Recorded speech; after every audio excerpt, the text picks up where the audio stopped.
people will go to the polls in India. Now, it is the planet's largest democracy, and France 24 will be covering that election in full for you.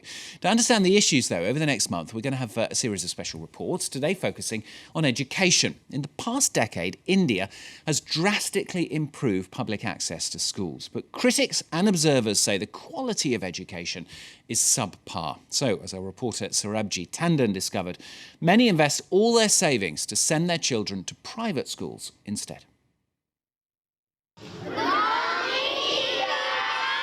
A decade ago, India decided that it would implement an ambitious plan to put every child under the age of 14 in school. The challenge was considerable. The country would have to ensure education for an estimated 125 million children. 10 years on, India has been able to achieve significant success. The national enrollment rate today is at 97%. In this school in rural Punjab, nearly 200 children study thanks to state aid. The government has given us a lot of facilities.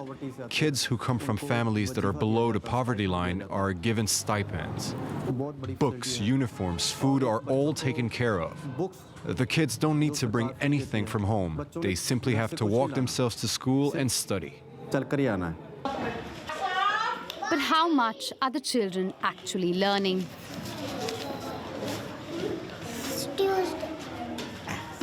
According to data collected by an NGO Pratham, the quality of education has declined over the last 9 years. For instance, the proportion of children in class 5 who can read a class 2 level text has dropped by almost 15% since 2005.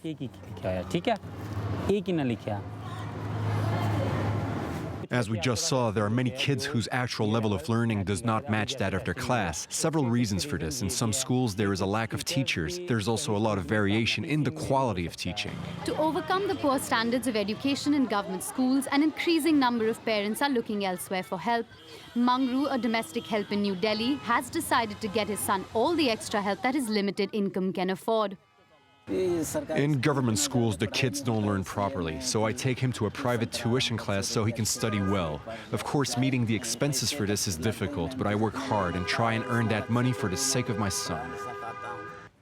At this private tuition center, students can focus on the subjects they are weakest at. Here is someone else now. The children are prepared to work hard to overcome the odds.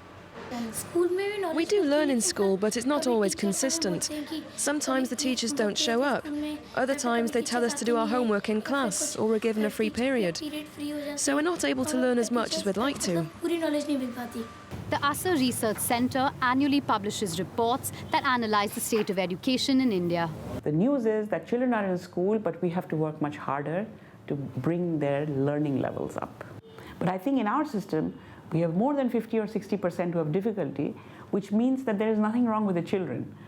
But as adults, curriculum, teaching needs to change to help children make the right kind of progress. Even if the solution is a shift of focus on the approach to education, for now, many parents seem to have found an answer in private schools.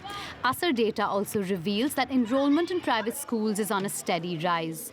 These schools usually have more accountability and are able to give their students more personalized education. But because of the relatively higher costs, only about 25% of Indian children can study in such schools. It gives us good education, like one of the best. So if you take good education, then you can do better things in your life.